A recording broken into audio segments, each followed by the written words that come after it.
Hello students, कैसे हो आप लोग। आई होप अच्छे हो और अच्छे से स्टडी भी कर रहे हो।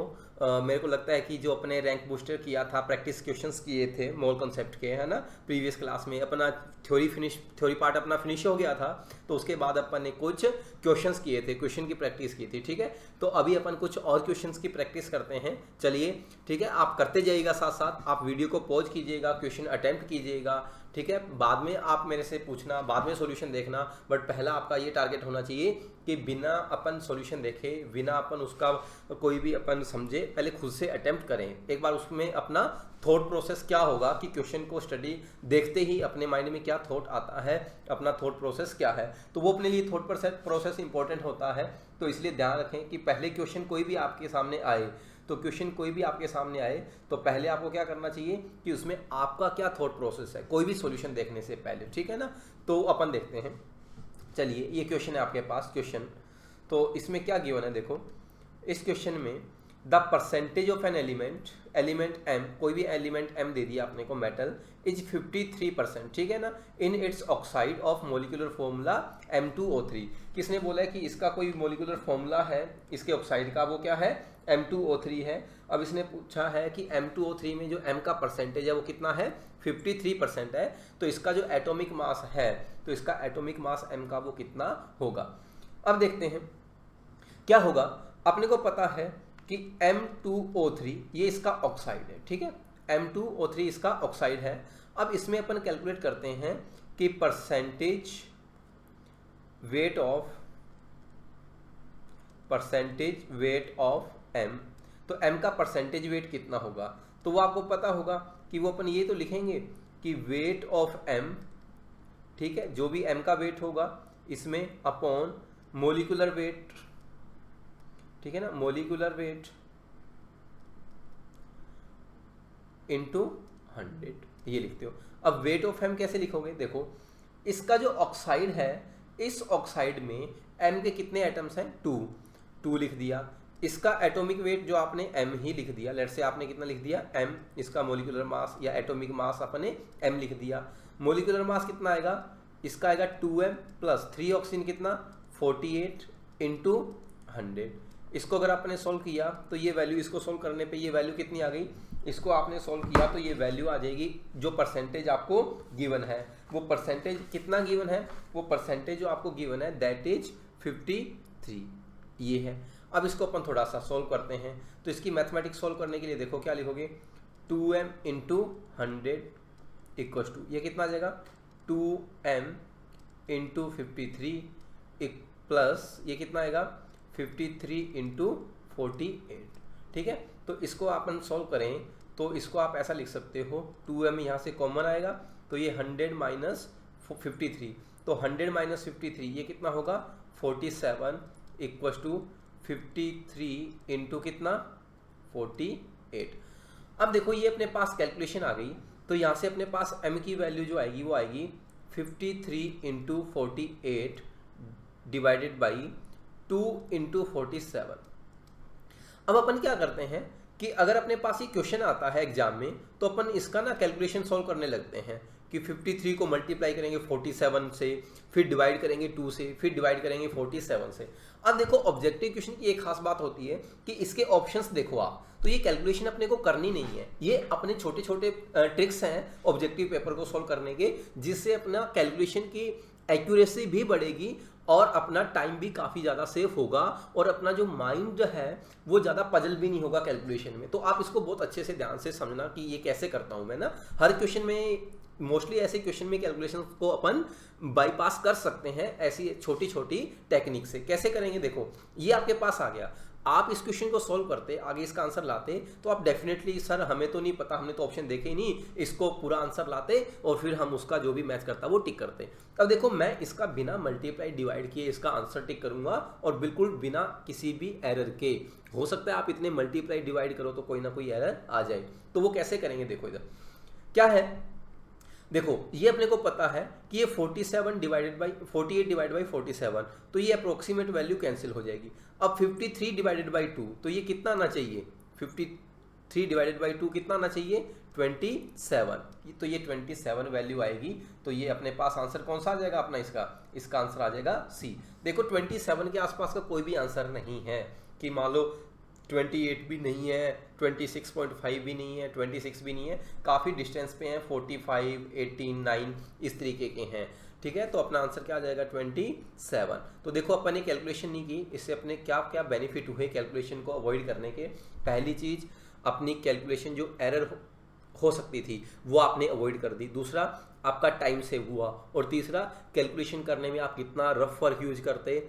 और मोस्ट इम्पॉर्टेंटली कि उसमें आपका दिमाग भी काफ़ी पजल होता, इतना मल्टीप्लाई डिवाइड करते तो, ठीक है। तो इस चीज़ों का अपना हर क्वेश्चन में ध्यान रखना। क्वेश्चन नॉर्मल है, कोई दिक्कत नहीं है, बिल्कुल सिंपल क्वेश्चन है, आपको भी आता है, किसी को भी मैं बैठा दूं यहाँ पे कोई भी इस क्वेश्चन को कर देगा। बट अपने को जो इंपॉर्टेंट पार्ट है फोकस करना है वो किस पे, कि ऐसे क्वेश्चंस को अटेम्प्ट कैसे करना है और अपने को कैलकुलेशन कैसे अवॉइड करनी है, या कौन सा शॉर्ट मेथड अपने को अप्लाई करना है, ठीक है। चलिए नेक्स्ट क्वेश्चन की तरफ बढ़ते हैं। चलो देखिए इस क्वेश्चन में क्या है, इसको कैसे करोगे। देखो इस क्वेश्चन को, ठीक है। इसमें क्या है, इन्होंने बोला है कि एक ऑर्गेनिक कंपाउंड है, कोई भी ऑर्गेनिक कंपाउंड होगा, कोई पता नहीं अपने को। इंपेरिकल फॉर्मूला उसका कितना है CH2, उसका इंपेरिकल फॉर्मूला दे दिया। और वेपर डेंसिटी कितनी है 45 है। The molecular formula of the compound. तो भाई इंपेरिकल फॉर्मूला से मोलिकुलर फॉर्मूला अपन कैसे फाइंड करते हैं, ठीक है। वो अपने को पता है कि जब भी अपन मोलिकुलर फॉर्मूला लिखना है तो वो कुछ n integer times of empirical formula आता है, या फिर आप ऐसे लिख दो n, ठीक है ना, यहाँ से ऐसे लिख सकते हो, ठीक है। n की जो वैल्यू आएगी वो कितनी आएगी 1, 2, 3, 4 कुछ इस तरीके से इंटीजर वैल्यू आएगी। अब पहली चीज तो ये देखो कि इसका जो इंपेरिकल फॉर्मूला है वो आपको क्वेश्चन में गिवन है कितना CH2O। तो इसके जो पॉसिबल मोलिकुलर फॉर्मूलाज हैं वो क्या है, मैं सबसे पहले n की बात करता हूँ। मोलिकुलर फॉर्मूला है CH2O और इसका लगा देते हैं n। अब देखो n की वैल्यू अगर आप 1 पुट करते हो तो इसका मोलिकुलर फॉर्मूला आएगा CH2O। n की वैल्यू 2 पुट करोगे तो आएगा C2H4O2। अगर n की वैल्यू 3 पुट करते हो तो C3H6O3। n की वैल्यू 4 पुट करोगे तो C4H8O4 इस तरीके से, ठीक है, ये आ सकते हैं। अब एक चीज ध्यान देखना कि आपको इतनी वैल्यूज पुट करने की नीड नहीं है। आप ऑप्शन देखो, ऑप्शन देखोगे तो आप देखोगे कि C2H5O ये तो कभी पॉसिबल है ही नहीं, C2H2O ये भी पॉसिबल नहीं है। तो बचा क्या अपने पास फर्स्ट एंड फोर्थ। अब देखो अगर आपको रैंडम गैस भी करना है तो आप एटलीस्ट फर्स्ट और फोर्थ में से गैस करो, ना कि आप कोई भी ABCD तुक्का लगाओ, ठीक है। अब उसके बाद अपन देखते हैं कि वेपर डेंसिटी गिवन है। वेपर डेंसिटी कितनी गिवन है 45। तो आपको पता है कि मोलर मास और वेपर डेंसिटी में कोई रिलेशन था, तो मोलर मास कितना था 2 इंटू वेपर डेंसिटी ये था। तो मोलर मास था 2 इंटू वेपर डेंसिटी। तो यहाँ से अपन मोलर मास फाइंड करेंगे तो वो कितना आएगा 2 इंटू वेपर डेंसिटी कितना 45। तो ये वैल्यू m की कितनी आ गई 90, मतलब इसका मोलर मास कितना आ गया 90। अब मोलर मास 90 आ गया तो अब चेक करो कि फर्स्ट का तो कितना आएगा कार्बन 12, हाइड्रोजन 2, ऑक्सीजन कितना 16। तो इसका तो आएगा 45 जो कि पॉसिबल मतलब अपना आंसर अकॉर्डिंग नहीं होगा।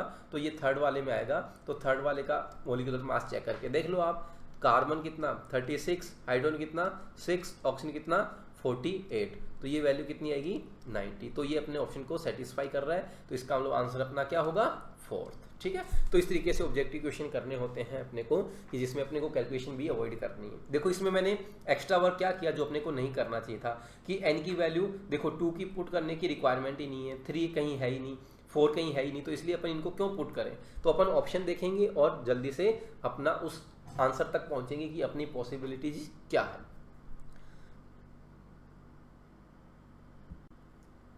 चलिए नेक्स्ट क्वेश्चन की तरफ बढ़ते हैं अपन।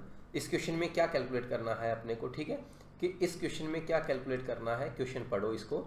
इसने बोला है कि 2 मोलर सॉल्यूशन है, ठीक है, 5% बाई वेट है ऑफ सॉल्यूशन, और इस सॉल्यूशन की डेंसिटी कितनी दे रखी है 1.6 ग्राम पर ml इसकी डेंसिटी दे रखी है। Then the solution as, urea solution है कि HCl सॉल्यूशन है कि एसिटिक एसिड का सॉल्यूशन है कि NaOH का।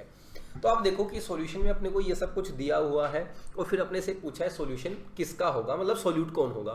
तो आप सोचकर देखो कि सोल्यूट आप कैसे बता सकते हो। अपने पास सोल्यूट बताने का तरीका, या ऐसे क्वेश्चन अपन ने पहले भी किए थे कि कहीं गैस पूछी होगी कि गैस कौन सी है, ठीक है, कहीं गैस इक्वेशन में, तो अपने पास एक इनका मेथड है, वो सिंपल स्टैंडर्ड मेथड क्या है कि अपने को मोलर मास पता चल जाए, ठीक है ना, क्या पता चल जाए, मोलर मास ऑफ सोल्यूट, कि अगर अपने को कहीं मोलर मास ऑफ सोल्यूट पता चल जाए, तो मोलर मास ऑफ सोल्यूट पता चल गया तो अपन सोल्यूट बता सकते हैं कि वो सोल्यूट कौन होगा, यूरिया होगा कि HCl होगा कि NaOH होगा कि एसिटिक एसिड होगा, ठीक है। जब भी ऐसा कोई क्वेश्चन आए जिसमें आपको लगे कि कैलकुलेशन करके बताना है और कंपाउंड कौन सा होगा, तो कैलकुलेशन करके कंपाउंड बताना है, तो मतलब आपको ये है कि ऐसे क्वेश्चन में आपको बताना है कि उसका मोलिकुलर मास कितना होगा।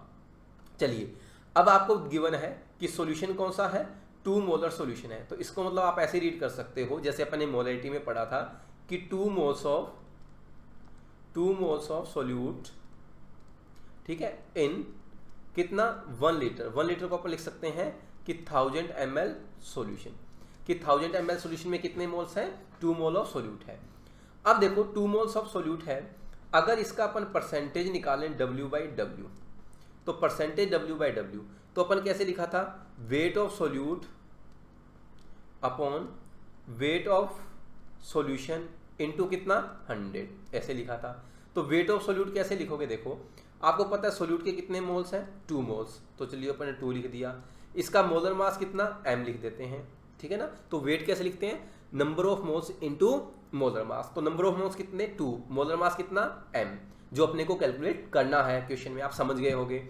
सॉल्यूशन का वेट कितना है 1 लीटर, तो 1000 ml, तो ये तो वॉल्यूम गिवन है 1000 ml, तो 1000 ml वॉल्यूम गिवन था, तो वॉल्यूम से मास फाइंड करने का तरीका क्या है, मास वेट कितना वॉल्यूम इनटू डेंसिटी, तो वॉल्यूम आपने कितना लिया 1000 ml, डेंसिटी कितनी 1.6 ग्राम पर ml, तो ये वैल्यू कितनी आ गई 1600 ग्राम, तो ये आ गया अपने पास 1600 ग्राम, और ये कितना इनटू, ठीक है, और ये वैल्यू आपको गिवन है कितनी भाई 5, ये वैल्यू गिवन है कितनी, परसेंटेज W/W कितनी गिवन है 5। तो यहाँ से आप सोल्व करोगे तो ये देखो ये 20 से 20 कैंसिल होंगे, ये वैल्यू आएगी 8, तो इसको आपने सोल्व किया यहाँ से, तो m की वैल्यू कितनी आ गई 8 × 5, यानी कि 8 5 जा कितना 40। तो मतलब ऐसा कि जो सॉल्यूशन है उस सॉल्यूशन में जो सोल्यूट है, तो जो सोल्यूट का मोलर मास है वो कितना है 40, सोल्यूट का मोलर मास 40 है, तो चेक कर लो यूरिया कितना आता है 60, करके देखना यूरिया का, ठीक है। यूरिया का फॉर्मूला क्या आता है, ठीक है, पता होगा सबको, NH2CO NH2, ये यूरिया है, ठीक है, इसका 60 आता है। HCl का 36.5, ये भी नहीं है। एसिटिक एसिड 60, NaOH कितना 40, ठीक है, 23, ऑक्सीजन कितना 16 + 1, तो NaOH कितना आता है 40, तो NaOH का 40 है, तो इसका मतलब उसमें सोल्यूट कौन है NaOH, तो वो किसका सोल्यूशन होगा NaOH सोल्यूशन होगा। तो इस तरीके से अपन ने इस क्वेश्चन को सोल्व किया है, ठीक है। चलिए आगे बढ़ते हैं नेक्स्ट क्वेश्चन की तरफ, ठीक है। इस क्वेश्चन को देखो, एक बार इसको अटेम्प्ट करो, थोड़ा सा आप देखो इस क्वेश्चन को अच्छे से रीड करो।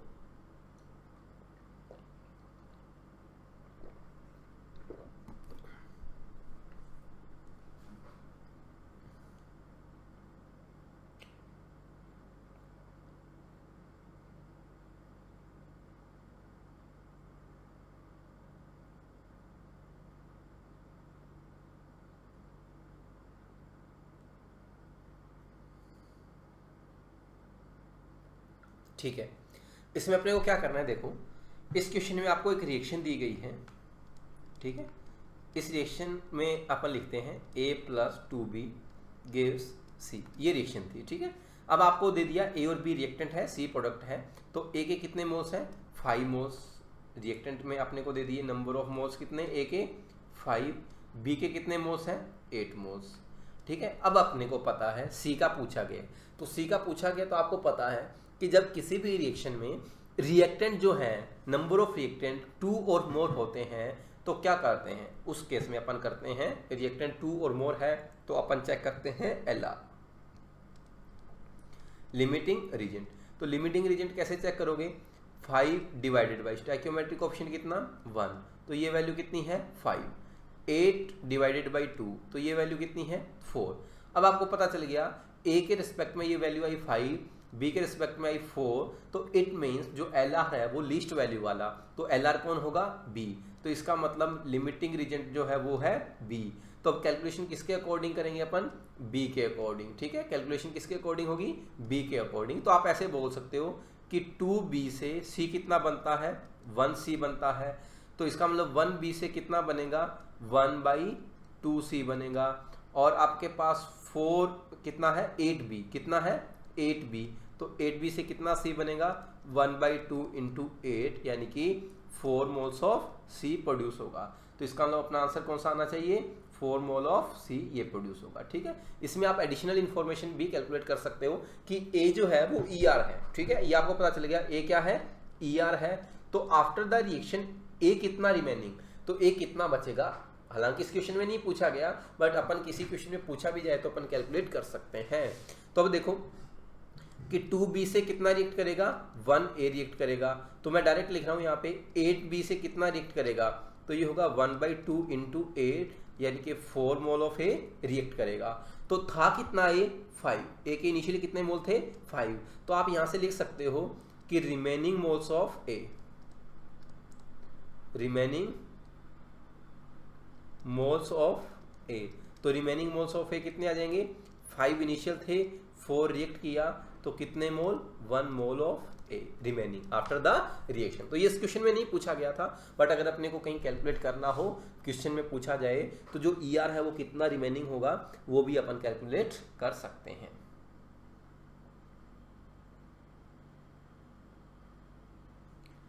ठीक है, नेक्स्ट क्वेश्चन देखते हैं अपन।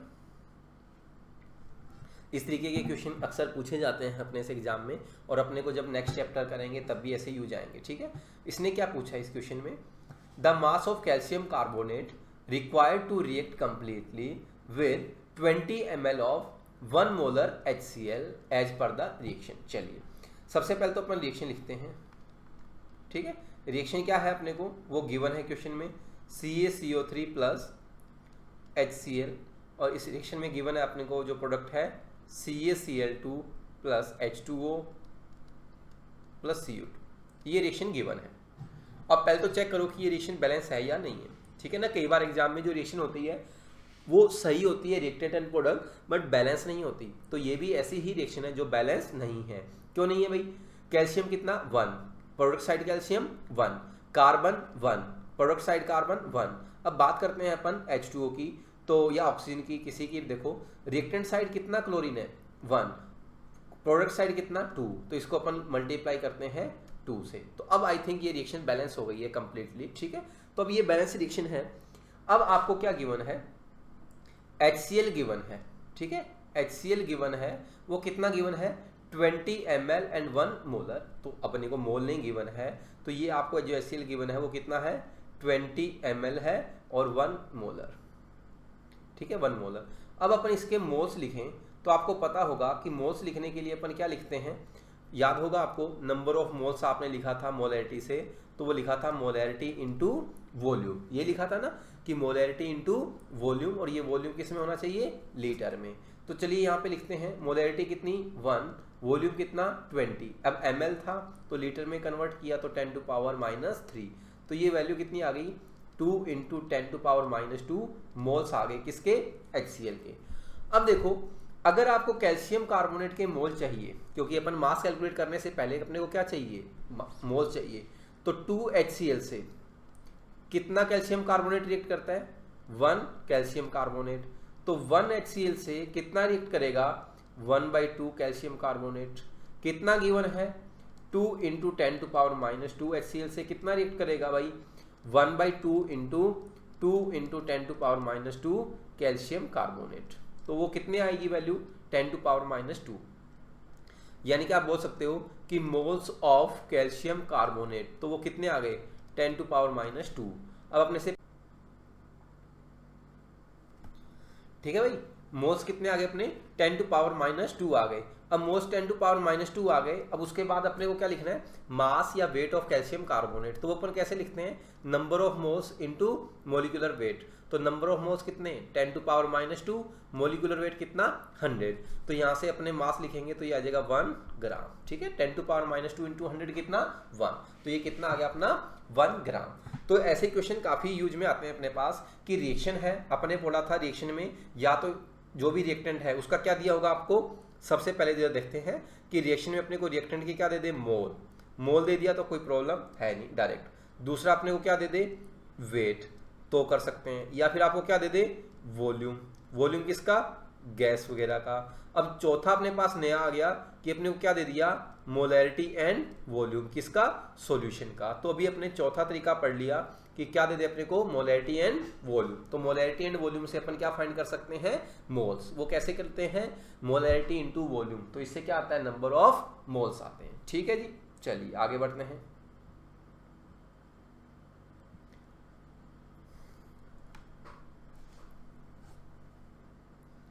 चलिए इस क्वेश्चन को देखते हैं अपन। ठीक है, तो ये जो क्वेश्चन है ये आपको काफ़ी कुछ सिखा के जाएगा कंसंट्रेशन टर्म के बारे में। ठीक है, इस क्वेश्चन को अपन देखते हैं क्या है ये क्वेश्चन पूछ रहा है। इसने अपने को 3 सॉल्यूशन दे दिए, 1, 2 एंड 3। अब इसने पूछा है कि मास ऑफ प्योर NaOH यानी कि सोल्यूट का डिक्रीजिंग ऑर्डर बताना है। ठीक है ना, सोल्यूट का डिक्रीजिंग ऑर्डर बताना है कि किसमें सोल्यूट कितना है, सबसे ज़्यादा किसमें है, फिर किसमें है और सबसे कम सोल्यूट किसमें है। तो ये आपको बताना है भाई। सोल्यूट का डिक्रीजिंग ऑर्डर मास तभी बता पाएंगे अपन कि जब अपने को क्या हो, पहले पता हो कि पहले वाले में सोल्यूट कितना है, सेकंड सॉल्यूशन में सोल्यूट कितना है, ये सब चीज़ें पता होनी चाहिए। चलो करते हैं इनको बारी बारी से सॉल्व। पहला जो सॉल्यूशन गिवन है वो आपको गिवन है कि 50 ग्राम ऑफ 40% W/W NaOH। चलिए 40% W/W का मतलब क्या होगा, इसका मतलब ये होगा, फर्स्ट कर रहा हूं मैं पहले, ठीक है, कि 40 ग्राम ऑफ सोल्यूट को मैं लिख रहा हूं यहाँ पे NaOH इन किसमें भाई, 100 ग्राम ऑफ सॉल्यूशन। ठीक है, तो 40 gram of NaOH in 100 gram of solution ये गिवन है। अब आपको सॉल्यूशन जो है वो कितना गिवन है, 50 ग्राम। तो 50 ग्राम में कितना होगा, तो ऑब्वियस सी बात है कि 100 ग्राम में NaOH कितना है, 40। तो इसका मतलब it means in 50 gram solution कितना होगा, 20 ग्राम ऑफ NaOH। समझ में आई कैसे किया अपन ने कि 100 ग्राम में कितना है, 40 ग्राम, तो 50 में कितना होगा, 20 ग्राम। मतलब आपने हाफ कर दिया कि सॉल्यूशन हाफ लिया तो उसमें सोल्यूट भी क्या हो गया, हाफ हो गया। तो ये हो गया। तो इसका मतलब जो सॉल्यूशन 1 है मैं यहाँ पे लिख रहा हूँ, तो इसमें NaOH कितना है, 20 ग्राम। चलो सेकंड लिखते हैं। सेकंड में क्या गिवन है, 50 ml of 50% W/V NaOH solution. तो 50 ml और इसका गिवन है अपने को 50% W/V। तो 50% W/V का मतलब क्या होगा कि 50 gram of NaOH in 100 ml solution, कि 100 ml सॉल्यूशन में कितना होगा, 50 ग्राम होगा। तो इसका मतलब अपने को कितना गिवन है, 50 ml। तो 50 ml में कितना होगा, तो चलो देख लेते हैं। तो इट मीन्स आप लिख सकते हो कि 25 ग्राम NaOH इन 50 ml सॉल्यूशन। ठीक है ना, ये कैसे लिखा, इसमें कोई बड़ी मैथमेटिक्स नहीं है, सिंपल मैथमेटिक्स है कि 100 में कितना, 50 ग्राम, तो 50 में कितना, 25। मतलब यूनिटरी मैथमेटिक्स, या सीधा सोच लो आप डायरेक्टली कि हाफ किया है आपने इस तरीके से। ठीक है, तो इसका मतलब जो सेकंड वाला है उसमें कितना है, 25 ग्राम NaOH। और ये जो डेंसिटी दे रखी है 1.2 ग्राम पर ml, इसकी कोई नीड अपने को नहीं है। चलिए थर्ड लिखते हैं अपन। थर्ड में अपने को दे रखा है 15 मोलर। तो 15 मोलर का मतलब क्या होगा भाई, इसको देखो आप, 15 मोलर का मतलब होगा 15 mole of NaOH in 1 litre solution. 15 मोल का मतलब आप ऐसे लिख सकते हो कि 15 इंटू कितना मोलर मास इसका, 14। यानी कि आप लिख सकते हो कि 600 ग्राम NaOH इन 1 लीटर को आप लिख सकते हो 1000 ml सॉल्यूशन। चलिए अब अपने को कितने में कैलकुलेट करना है, 50 ग्राम में। तो 50 ग्राम है तो अपने को तो यहाँ पे वॉल्यूम पता है, तो इसका मतलब सॉल्यूशन की डेंसिटी जो है वो आपको गिवन है। तो डेंसिटी गिवन है वो कितनी 1 ग्राम पर ml, तो डेंसिटी 1 ग्राम पर ml है, तो डेंसिटी कितनी 1 gram per ml, it means mass equal to कितना वॉल्यूम, ऐसा बोल सकते हो आप। तो इसका मतलब ये क्या है, आप इसको ऐसा लिख सकते हो कि 600 ग्राम NaOH इन 100 ग्राम सॉल्यूशन। ठीक है, तो 100 ग्राम में कितना है 600, आपको चाहिए किस में, चाहिए आपको 50 ग्राम में, तो it means in 50 gram solution तो कितना होगा, देखिए तो 1000 में कितना है 600, तो 1 में कितना होगा, 1 में कितना होगा भाई बताओ, 1000 में कितना है 600, तो 1/600, तो इनटू कितना 1000 में कितना है 6, ठीक है, तो 1000 में कितना है 600, तो 1 में कितना होगा 1 अपॉन, आप इसको देखो, ठीक है ना, तो 1 अपॉन कितना होगा भाई, इसको आप लिख सकते हो, उल्टा लिखो इसको करके आप कि 1000 ग्राम सॉल्यूशन में कितना है 1 ग्राम 600, तो 1 ग्राम में कितना होगा 600 अपॉन 1000 और 50 में कितना इनटू 50, तो ये वैल्यू आ गई कितनी 2 और ये वैल्यू आ जाएगी आपके पास 30, कितनी आ गई 30 ग्राम। तो इसका मतलब जो थर्ड वाला सॉल्यूशन है उसमें कितना NaOH है 30 ग्राम। अब आप इनका ऑर्डर इजीली अरेंज कर सकते हो कि फर्स्ट वन में कितना है 20, सेकेंड वन में कितना 25 और थर्ड वन में कितना 30 ग्राम सोल्यूट है। तो अब आप इनका इंक्रीजिंग ऑर्डर पूछे या फिर डिक्रीजिंग ऑर्डर पूछे तो आप इजीली कैलकुलेट कर सकते हो।